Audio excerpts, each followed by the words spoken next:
Welcome to RMDTRADER channel, your gateway to the markets.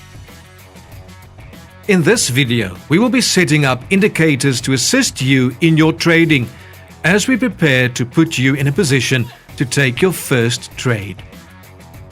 Here we are with our clean workspace in front of us. Before we start preparing for our first trade, let me quickly show you one more tip to manage the way your workspace looks. In the previous video, we showed you how to change the workspace to your liking. So, if you haven't seen the video yet, click on the card up top to jump over to that video first. As you can see, this window is nice and clean, but the other windows are still set up according to default settings. If we want to change it, we can simply right-click on the clean workspace, select Templates, and then Save Template.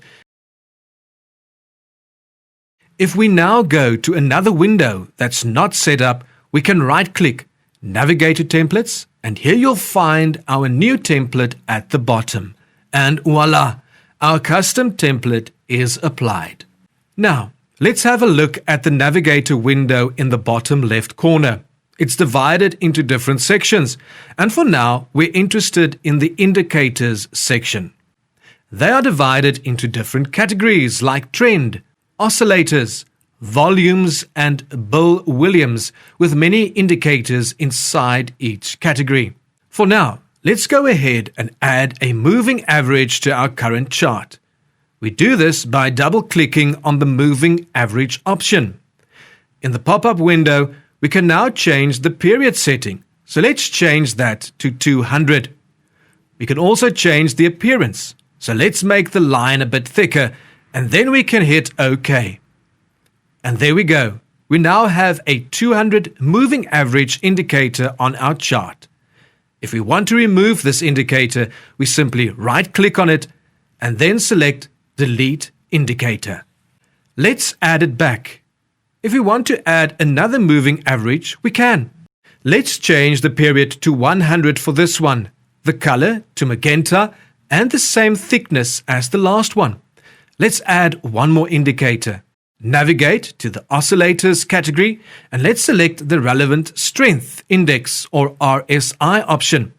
Instead of the default 14 period, we're going to change this to 2 periods and we'll leave the rest as is.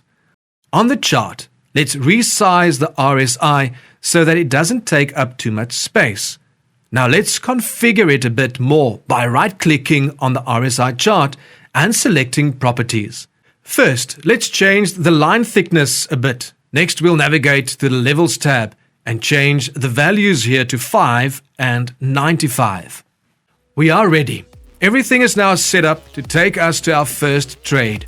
Join us in the next video as we will dive into the charts, determine what trade to take and how to execute it and how to manage it.